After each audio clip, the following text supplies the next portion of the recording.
কেমন আছো তোমরা সবাই?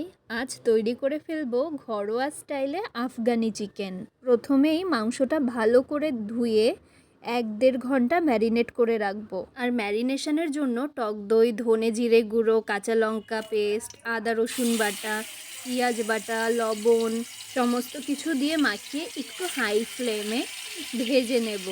হাই ফ্লেমে না করলে মাংস দিয়ে জল বেরিয়ে যাবে। আর ততক্ষণ পর্যন্ত ভাজবো যতক্ষণ মাংসগুলো লাল লাল না হয়। প্রথমে দিয়েই কিন্তু মাংসগুলো নাড়াচাড়া করবেন না, কেন কি সেদ্ধ হওয়া অবধি মাংসটা কিন্তু লেগে থাকবে। যাই হোক, আমি ভাজতে রয়েছি আর ম্যারিনেশনের জন্য নিচে একটু দাগ লাগতে পারে, তো ওটা নিয়ে কোনো চিন্তা করার কিছু নেই। আর আপনাদের কাছে যদি ফ্ল্যাট তাওয়া থাকে তাতে ভাজতে আরও ভালো হবে। এটা ভাজা হতে হতে আমি গ্রেভির ব্যাটারটা বানিয়ে নিই। একটা পাত্রে ম্যারিনেশনের সেম ব্যাটারগুলোই আমি নিয়ে নেব। আদা রসুন পেঁয়াজ বাটা, টক দই, ধনে জিরে গুঁড়ো, লবণ, কসৌরি মেথি, এক্সট্রা অ্যাড করব মিন্ট পেস্ট বা পুদিনা পাতার পেস্ট বলা যায়। ধনে পাতা থাকলে সেটার পেস্টও আপনারা দিতে পারেন। আর এদিকে কাজু বাদাম, টমেটো, কাঁচা লঙ্কা আর একটা পেঁয়াজ সব একসাথে বেটে সেটা টক দই আগের সব মিশ্রণের সাথে ভালো করে ফেটিয়ে নিতে হবে। টক দই যেন ওরকম দানা দানা না থাকে।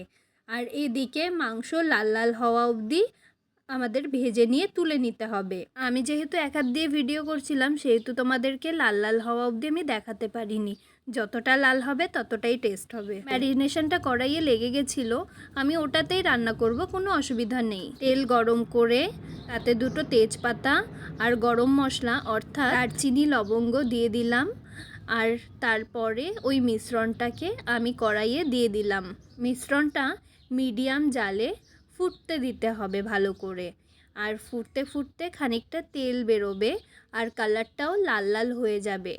তারপরে মাংসটা দিয়ে দিতে হবে। মাংসর সাথে আমরা কষাবো, কেন কি মাংসর সাথে না কষালে মাংসর মধ্যে ওই জুসটা ঢুকবে না আর টেস্টও লাগবে না।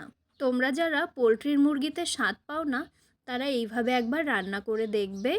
মাংসটা দেখবে ভিতরে এই জুসি ফ্লেভারটা ঢুকে অত একটা খারাপ লাগবে না খেতে। আর পেস্টের জন্য যখন আদা রসুনটা বাটবে তখন চেষ্টা করবে একটু যাতে কুচি কুচি থাকে, মুখে যাতে বাঁধে, তাহলে টেস্টটা আরও ভালো লাগবে। মাংসটা তেল বেরোনো অবধি এরকম লাল লাল হয়ে যাবে ততক্ষণ অবধি কষাতে হবে। এবং তোমাদের একটু স্বাদ অনুযায়ী এবং কালারের জন্য একদম অল্প 2-4টে দানা চিনি ফেলে দিতে হবে। এবং পরিমাণ মতো ঝালের জন্য তোমরা যদি লঙ্কার গুঁড়ো খাও লঙ্কার গুঁড়ো বা 2-4টে কাঁচা লঙ্কা এভাবে ছিঁড়ে দিয়ে দিতে হবে। এইবারে তোমরা যদি মাখো মাখো খেতে পছন্দ করো তাহলে এইভাবেই তুলে নিও এবং রুটি বা পরোটার সাথে খেয়ে নিও। এবার আমাদের ঘরে তো মাখো মাখো কেউ পছন্দ করে না, ঝোল লাগে খেতে, তাই আমি একটু গরম জল করে তার মধ্যে দিয়ে দিলাম এবং সেটা খানিকক্ষণ ফোটাবো।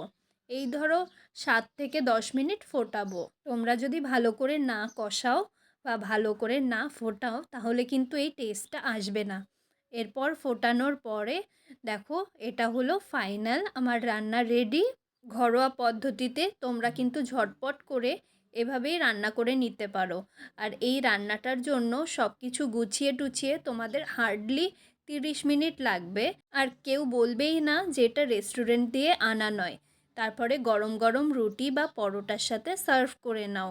পরোটার সাথেই বেশি ভালো লাগে, কিন্তু যেহেতু আমি এখন পরোটা খাবো না তাই রুটি দিয়েই রাতের ডিনারটা সার্ভ করে নিলাম। তোমরা যদি কেউ ট্রাই করে থাকো অবশ্যই জানিও তোমাদের কেমন লাগলো রেসিপিটি।